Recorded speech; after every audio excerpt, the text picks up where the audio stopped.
I'll be the last question unless someone else shows up or Senator Romney has anything additional.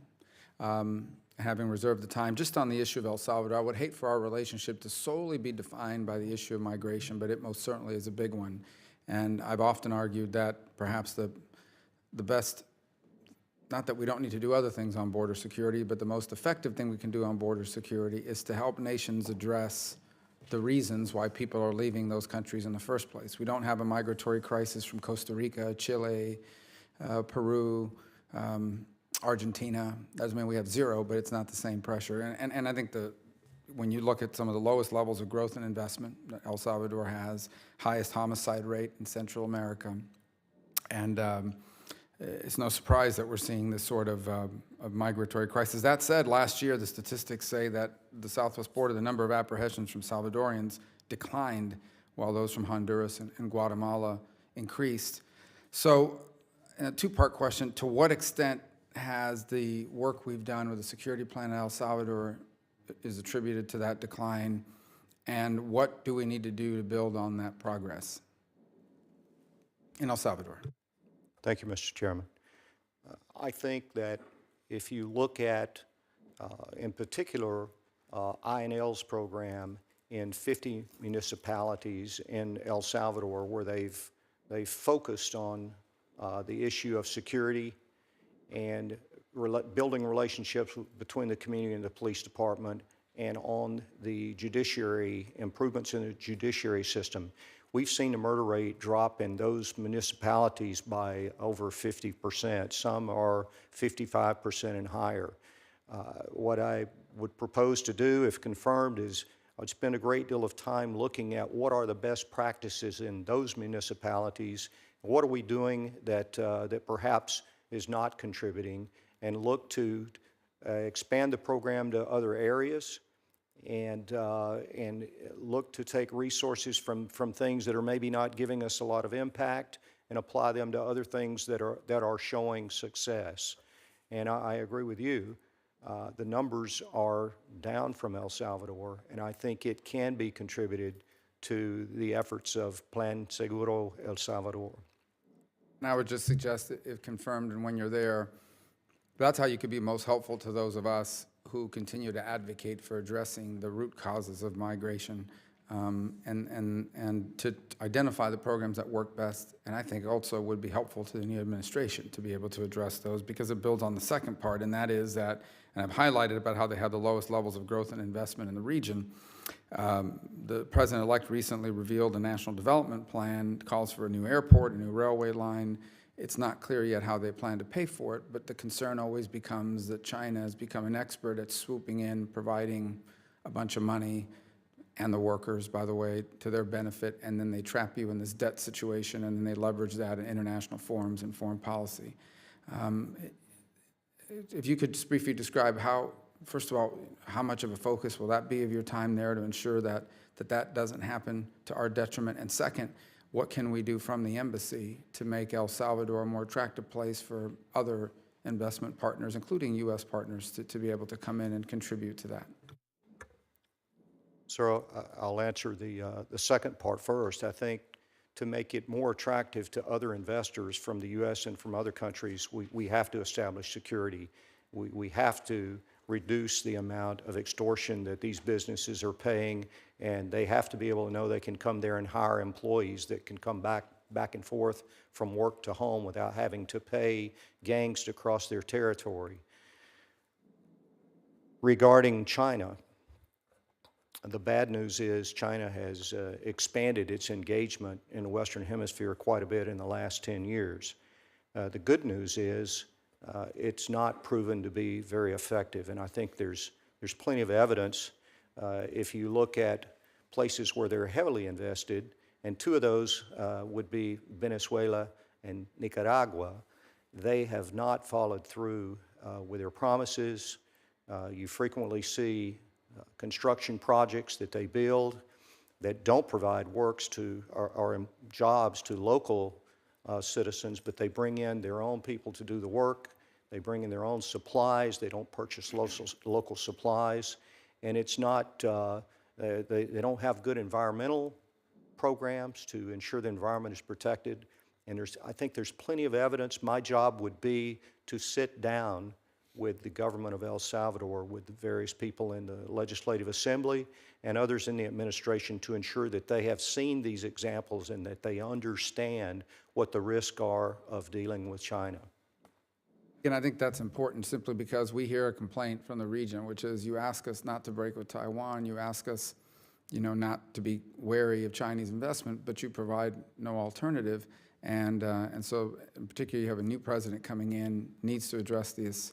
There's money available there from a third country, even if it comes with a lot of strings attached. And there hasn't been in the past a feeling that the U.S. has been able, or others have been able to step to the plate and fill the gap.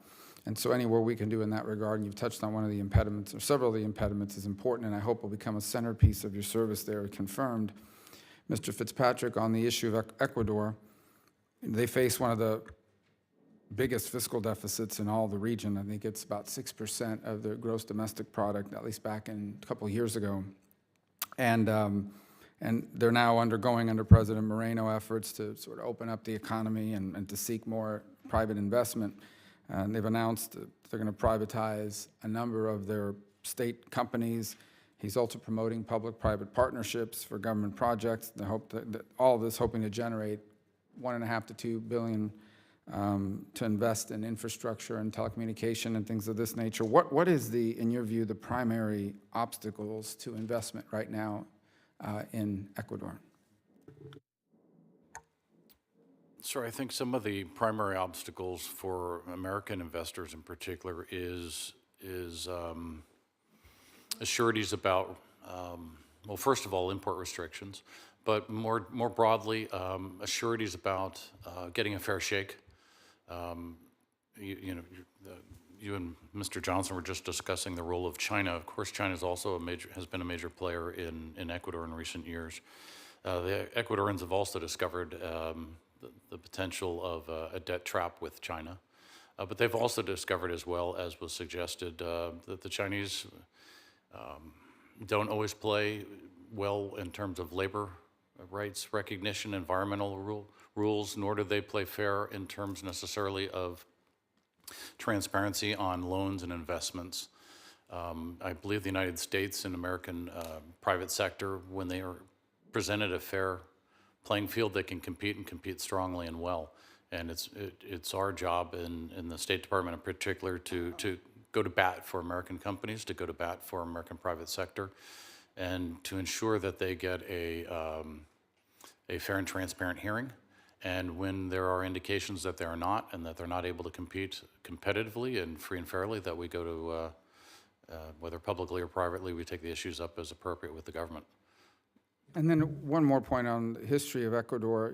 They've seemed to have gotten hit twice now. First, a 50-some-odd year here, 40-some-odd year, I guess 52, 53-year conflicts inside of Colombia had huge spillover effect for them and continue to this day. As recently as, I guess, a year ago or so, there was the abduction of the journalist, the two Ecuadorian journalists, and then they were later killed. And that was but obviously now the spillover effect of Venezuela, and different figures between 150 to 200,000. We've seen sort of that produce a local reaction already of some societal pressures within Ecuador, as any country would have of this size when assuming so many people at once. What is your understanding of what can be done to help? Obviously, I think it brings to light the reality that the Venezuela conflict and the Venezuela crisis is not just constrained to Venezuela, it has a regional impact. So the two-part question is, what is the risk and the threats to Ecuador if in fact that situation in Venezuela remains unresolved and actually is exacerbated? Say another 2 million people were to leave, as the UN projects, in the next year or more, and some percentage of those winds up in Ecuador. What would be the impact to Ecuador? And second, what does Ecuador need now, given all the other challenges they're facing with the debt and so forth? What can we do to be of assistance to them? So two-part, what would be the impact if Venezuela is not resolved and 2 million more people leave? And what can we do to help them with their current challenges? Thank you, Senator. You're quite right to be concerned about the potential impact. Ecuador historically has been very very open to international migration through its country, to its country and through its country. Currently, only about a dozen countries in the world, citizens of a dozen countries are required visas even to travel to Ecuador.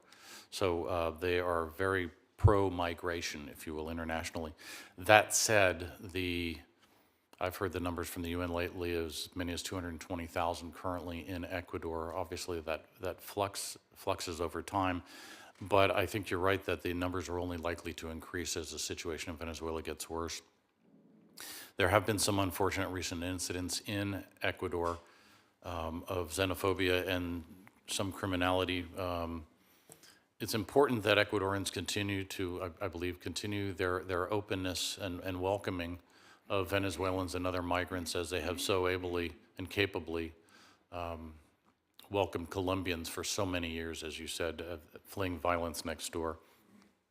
But there is no doubt that given the current situation, economic situation, it's increasingly difficult for them. The United States is therefore stepped forward with increasing amounts of humanitarian assistance for Ecuadorian communities, as well as for the Colombians and Venezuelans that are now relocated to Ecuador. Currently, it's about $20 million we've provided over the last 2 years. I would imagine as the situation gets worse in Venezuela, the need will only increase. So what they need now, immediately, is continued cooperation with all their regional partners. Ecuador is hosting a number of migratory conferences as the region tries to deal with the outflow from Venezuela. I think some of the technical assistance, the skills, the capabilities, the technologies that the United States can bring to bear would be of help to them. I would just add, and the Ecuadorian embassy has told us the number is as high as 280,000. So we started at 150, it's climbed to 280 in the short time we've started this. Nonetheless, it's a very significant burden for a country of this size. And by the way, this is not over a 20-year period. This is over another 3 to 4 year period. And so I think it just calls to mind, in the case of Ecuador, here we have a president who has sort of realigned the nation's foreign policy and practices to be friendlier towards the United States and their neighbors in the region, but whose success is threatened by both the pre-existing debt issue, which at some point they may need to have to go to outside finance to sort of deal with, and secondarily with this neighboring crisis, which continues to escalate with an unpredictable future ahead. And I just think it, once again, touches on the point that one of the best things that we could do to help Ecuador, as well as Colombia and other countries in the region, is do all we can to be supportive of a democratic transition that brings stability to Venezuela and takes away this crisis, which extends beyond Venezuela and actually threatens to severely harm, if not collapse, the success of the region. Because whether it's Ecuador, whether it's Colombia, or Peru, these are important anti-drug partners as well, whose ability to commit resources to that is constrained even further by the influx of this crisis. So it's complex, but it's an important issue that I think bears to mind why this is really a regional crisis and not a localized one. I tell all of our nominees that the shorter the hearing, the better the news is for both of you. Usually people that are going to have some problems have a lot of people show up and ask a lot of questions, and the crowd is full and the cameras are here. If I were ever nominated for something, the less people are there and the less questions you're asked, the better sign it is. That's at least been the history around here. Anything can happen, but I think you've both done very well today, and I appreciate both of you coming, giving us the time, and your willingness to continue to serve. The record of this hearing is going to remain open for another 48 hours, so it's possible written questions may be submitted, and I hope we can get those answered. If they are submitted, questions for the record, quickly, so we can expedite this and see when the chairman sets up our next steps. But again, thank you both for being here and your families. And with that, this hearing is adjourned.